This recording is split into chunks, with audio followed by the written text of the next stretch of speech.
E a gente conversa agora ao vivo com o advogado de Mauro Cid, César Bittencourt, a quem eu agradeço pela disponibilidade em falar conosco. Doutor César, muito boa noite, obrigado pela presença aqui no Arena. Boa noite. Perdão, por favor. Estou à sua disposição. Doutor César, a gente acompanhou agora há pouco a saída do Mauro Cid da sede da Polícia Federal e um dos pontos que a nossa equipe checou da CNN Brasília é que a Polícia Federal relata omissão por parte de Mauro Cid sobre essa operação que foi divulgada hoje, os dados que foram divulgados por essa operação. Eu queria que o senhor relatasse um pouco, houve omissão por parte do cliente do senhor? Não. Na minha visão, não houve nenhuma omissão. O Cid respondeu as perguntas que lhe fizeram. Ele tem que estar à disposição da autoridade. Mas pergunta, responde. Se as perguntas não foram feitas, ele não tinha o que acrescentar. Portanto, se faltou alguma coisa, faltou da parte do inquiridor. Esqueceu de fazer a pergunta que queria a resposta. Todas as perguntas que foram feitas, o Cid respondeu. Não deixou nada em branco. Não sei qual é a omissão. Agora, doutor César, era de conhecimento do Mauro Cid essas informações que foram divulgadas hoje nesse relatório pela Polícia Federal de que militares estavam ali envolvidos no plano para poder matar o presidente Lula, o vice-presidente e também o ministro Alexandre de Moraes? Era de conhecimento do Mauro Cid essa informação? Eu desconheço isso, eu acho que não é do conhecimento do Cid, não. Aliás, eu nem sei se chegou a existir esse fato, né? Eu estava colocando aí, matar. Acho que o brasileiro não tem esse tipo de personalidade, sabe? Não há o conceito. Nós não temos a visão de brasileiro querendo matar presidente aqui.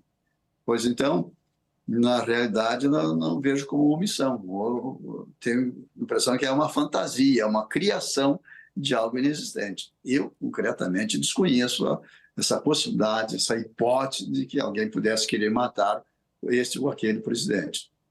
Desde Getúlio Vargas, isso não tem mais acontecido, né? Agora, doutor César, também nesse relatório constava a informação de que havia um grupo num aplicativo chamado Signal, do qual participavam esses militares. O Mauro Cid estava nesse grupo? Ele tinha conhecimento? Não tinha conhecimento e não participava desse grupo. Se é que esse grupo existiu, eu desconheço.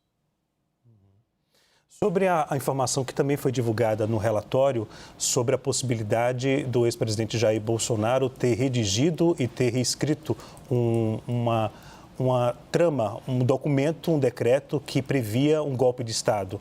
O seu cliente tem essa informação? Confirma essa informação? Olha, eu desconheço e eu não perguntei, o Cid não me reportou que tem existido essa hipótese, né? Eu desconheço completamente. Doutor, quais as perguntas que a Polícia Federal, que integrantes da Polícia Federal, os investigadores fizeram agora durante o depoimento? Pois olha, foi um interrogatório assim, interessante, sabe? Que normalmente você pergunta e responde, né? Pergunta e responde, pergunta e responde. E não houve pergunta, praticamente. Houve uma pergunta. Não houve pergunta durante agora o interrogatório? Praticamente não. Digamos assim que foi uma troca de impressões. Impressões sobre esse material do relatório que foi divulgado, que foi hoje, a imprensa teve acesso a essas informações. Sobre esses pontos do relatório?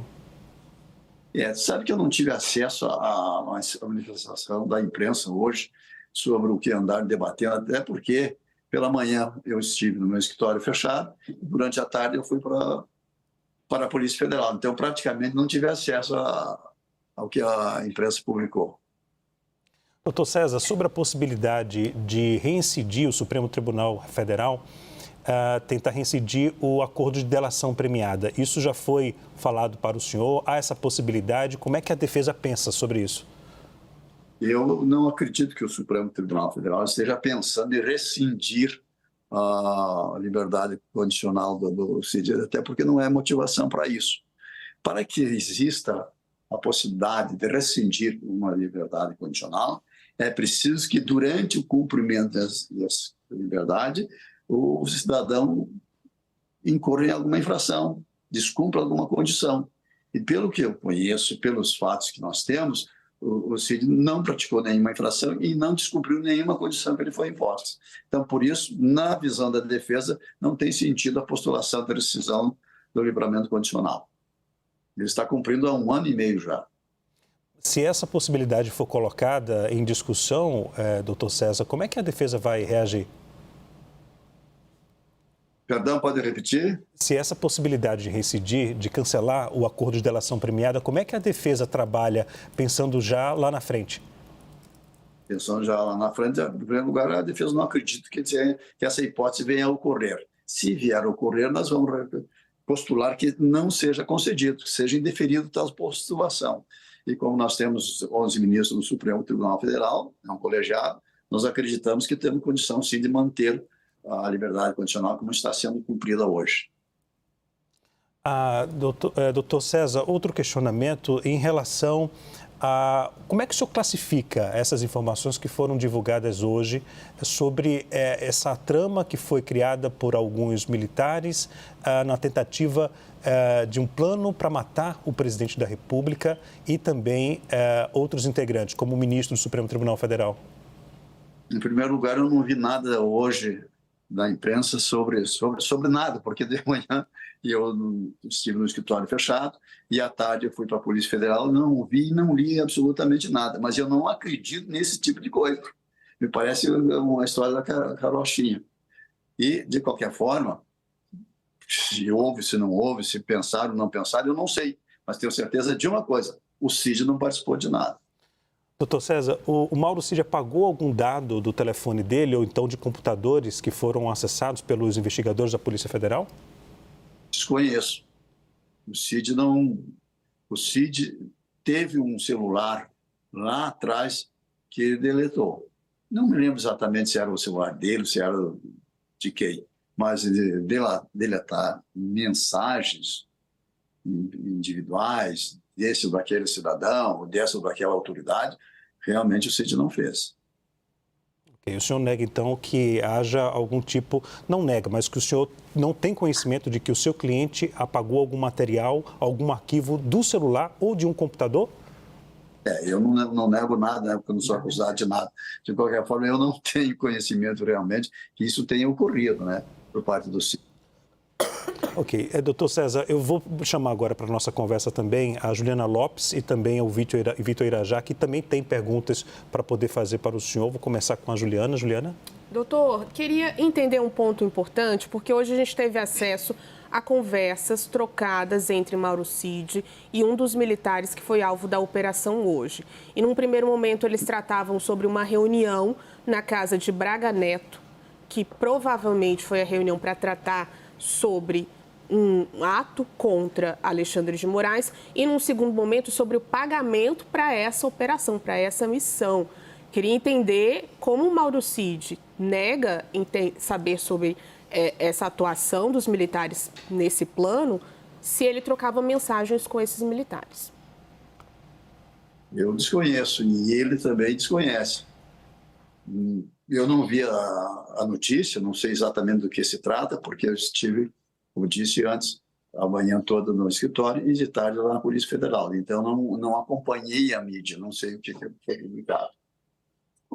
O Vitor Irajá também tem uma pergunta para poder fazer ao senhor. Vitor? Doutor, boa noite. Doutor, em março, naquela reportagem publicada pela revista Veja, que trouxe os áudios do ex-ajudante de ordem Mauro Cid, um dos áudios, Mauro Cid diz que os policiais e os agentes, os investigadores, pressionavam Mauro Cid a falar coisas sobre as quais ele não participou ou não teriam acontecido. Essa informação, essa leitura dos fatos a respeito também dessa atuação dos investigadores, ela é mantida pelo senhor, pela defesa e pelo seu cliente? É mantido, porque forçar a falar de coisas que ele desconhece é impossível, né? Ele não participou, ele não atuou, não agiu, não pode falar de coisas que ele desconhece. A gente mantém essa versão, sim. Ok, eu quero agradecer, portanto, a presença do César Bittencourt, advogado do Mauro Cid, aqui no CNN Arena. Obrigado pela disponibilidade de falar conosco, doutor. Sempre à disposição. Obrigado a você.